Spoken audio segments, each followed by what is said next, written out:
E a gente segue falando de eleições com as articulações para o segundo turno e também as perspectivas para o Congresso Nacional em 2023.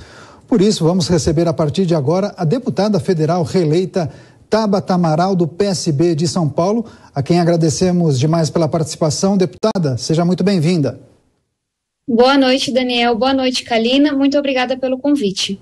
Perfeito, deputada. Parabéns pela reeleição, uma votação muito expressiva, mais de 330 mil votos, ficou no top 10 dos deputados mais votados em todo o Brasil.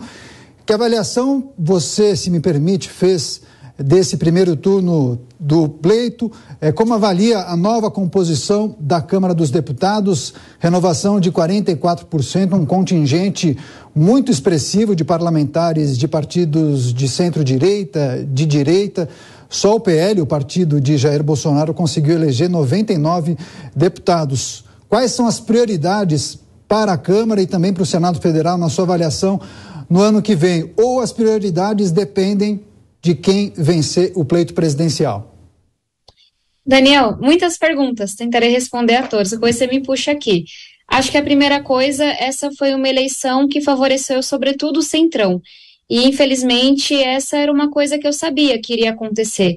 A gente tem hoje o orçamento secreto, são bilhões e bilhões de reais que o governo federal utilizou ao longo dos últimos anos para comprar a sua base, para comprar o voto desses parlamentares. E a gente sabe que há denúncias gravíssimas de desvio, de corrupção, desse dinheiro sendo utilizado em campanha. Então, infelizmente, o Centrão nunca teve tanto dinheiro para fazer campanha como teve nessa eleição de 2022, e o Centrão é o grande vencedor dessa eleição. E aí, gente, quando eu falo de Centrão, eu estou falando desses parlamentares que votam junto com o governo, seja ele qual for, desde que tenham cargos, desde que tenham dinheiro, tenham emendas. Houve aí talvez um segundo vitorioso que foi o extremo. Então foi uma eleição em que a gente viu a centro-esquerda ser reduzida, a centro-direita ser reduzida e os extremos aumentarem a sua votação. E isso é resultado de uma eleição muito polarizada, de uma eleição em que a gente viu, né, muitos embates, muitas fake news, muito ódio, mas pouquíssimas propostas.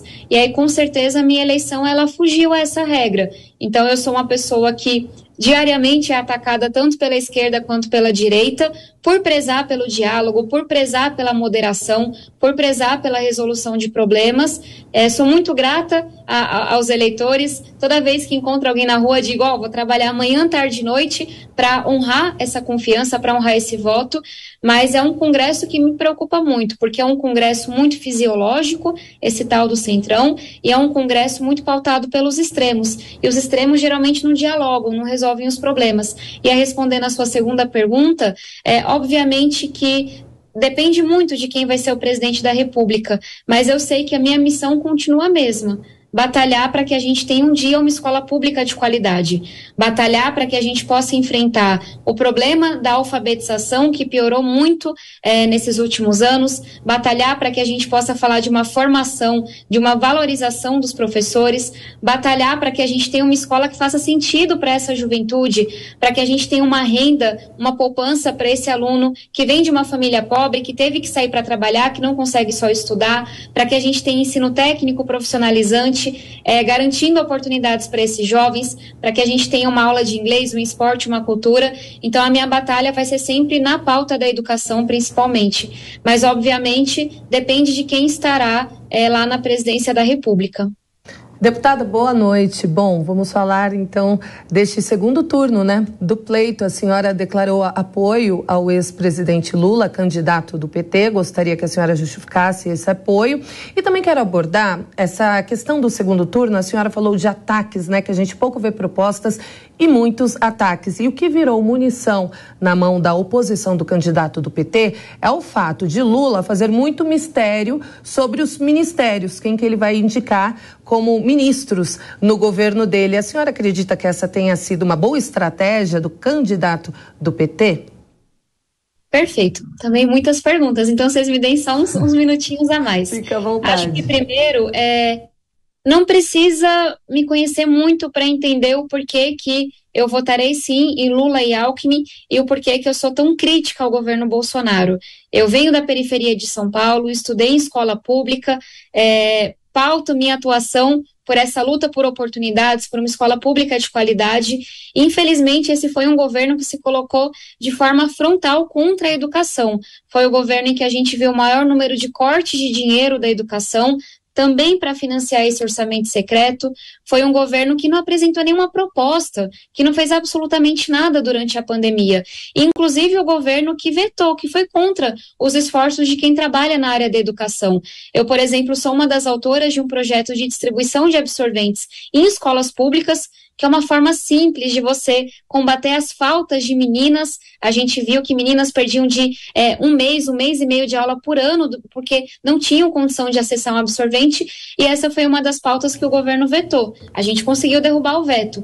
Mas, enfim, desse lado eu não posso estar. Em relação ao governo futuro, à estratégia, etc., eu entendo o presidente Lula e a chapa Lula-Alckmin quando eles dizem que anunciar ministros agora talvez não seja a melhor estratégia. Você tem ali um grupo grande de economistas como Armínio Fraga, um grupo amplo que tem Simone Tebet, por exemplo, que declararam apoio à chapa Lula-Alckmin. E, obviamente, você tem ali excelentes candidatos que poderiam ser ministro da Fazenda, ministro da Economia. Anunciar quem será o ministro nesse momento é só deixar com que os outros fiquem descontentes, com que você adiante uma disputa que não faz sentido nesse momento. A eleição não está ganha. Seria, inclusive, muito arrogante dizer quem vai ser o ministro antes do resultado vir. Dito isso, eu sou a pessoa que fala de projeto. Então, eu fiz uma reunião com o presidente Lula, fiz algumas reuniões com o Geraldo Alckmin, e eu deixei muito claro quais eram as propostas pelas quais eu queria brigar. Uma delas é a de ensino técnico profissionalizante. Na Europa, 90% dos jovens em alguns países saem do ensino médio com uma formação técnica. No Brasil é 8%. Eu levei esse pedido e ele foi acolhido, da gente ter uma política nacional de ensino técnico profissionalizante. Eu também venho batalhando muito por essa poupança em ensino médio, para que o jovem de baixa renda possa terminar os seus estudos. E também fiz um pedido ao presidente Lula de que, se eleito, que apoiasse o fim do orçamento secreto. E eu também recebi esse comprometimento da parte dele. Deputada federal reeleita Tabata Amaral, do PSB de São Paulo. Deputada, como a senhora tem visto a política do governo federal de assistência aos mais pobres, especialmente no que tange o pagamento de auxílios? Porque ainda que seja um governo de pretensões liberais, muitos elogiam a iniciativa do Auxílio Brasil, pagando valores até superiores ao do Bolsa Família do governo do PT. Mas também há quem critique esse uso do recurso, especialmente durante a campanha eleitoral. Por exemplo, no mês de outubro teve uma liberação que vai chegar à casa de quase 13 bilhões de reais para pagamento dos auxílios. Você acha que, de certa maneira, pode ser questionado se o governo está utilizando isso também com objetivos eleitorais? Acho que uma primeira coisa é dizer que esse governo não é liberal na economia. É um governo, inclusive, que é...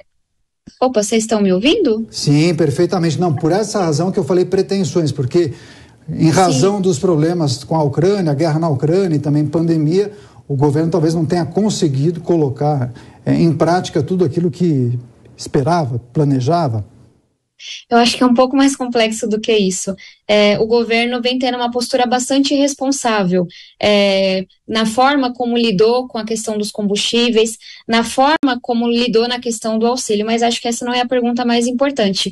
Eu sou presidente da bancada da renda mínima, essa bancada idealista que une parlamentares de esquerda e direita que acreditam que garantir uma renda mínima para quem mais precisa é uma forma muito efetiva de você combater a pobreza e de você enfrentar a miséria que, infelizmente, a gente vê no nosso país hoje. Digo isso porque, como presidente da bancada da renda mínima, eu atuei muito em todas as discussões. Eu fui uma das primeiras parlamentares que apresentou uma proposta concreta de auxílio emergencial, um texto escrito.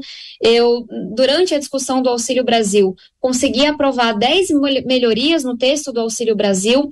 Recentemente, consegui incluir crianças de 3 a 6 anos de idade que haviam sido excluídas pelo governo federal do benefício da primeira infância, então sou muito atuante nesse tema. E aí, obviamente, eu sempre estarei aos lados de quem mais precisa. Então, sou 100% defensora do Auxílio Brasil, defensora do Bolsa Família, defensora de uma renda mínima para quem mais precisa. O que eu critico é justamente a forma como isso foi feita. O governo Bolsonaro teve a oportunidade, na discussão do Auxílio Brasil, de apresentar um projeto com um valor maior, justificando de onde viria o dinheiro, enfrentando privilégios que existem, mas o governo naquele momento optou por não fazer isso. E aí, quando as eleições estavam se aproximando, o governo fez um projeto eleitoreiro para aumentar o valor do Auxílio Brasil e só até o final do ano. E é isso que eu questiono. Eu sou a favor, sim, de um auxílio de R$600, mas que seja perene, que dure para depois das eleições, que não seja apenas eleitoreiro. Então, independente de quem esteja lá, seguirei defendendo o Auxílio Brasil, seguirei defendendo a ideia de uma renda mínima, mas acho que é importante ressaltar que o governo ampliou esse valor somente até o final do ano. E, obviamente, por causa das eleições. E é isso que eu acho errado. Não importa se a gente está falando de alguém de esquerda ou direita. Usar algo tão importante num país em que as pessoas estão passando fome para vencer uma eleição, me parece que é injustificável. E a gente precisa lutar por políticas de Estado e não por políticas de governo. Deputada, eu já deixo o convite para nós voltarmos a conversar após o resultado das eleições, independentemente de quem vier a ganhar. Então fica aqui o convite para nós conversarmos e também analisarmos como será a próxima legislatura no Congresso Nacional. Tabata Amaral, deputada federal reeleita pelo PSB de São Paulo, obrigado mais uma vez pela participação aqui no Jornal Jovem Pan. Boa noite. Boa noite, pessoal. Obrigada pelo convite. Quem quiser me acompanhar nas redes sociais, Tabata Amaral SP, e sempre será um prazer. Fico à disposição.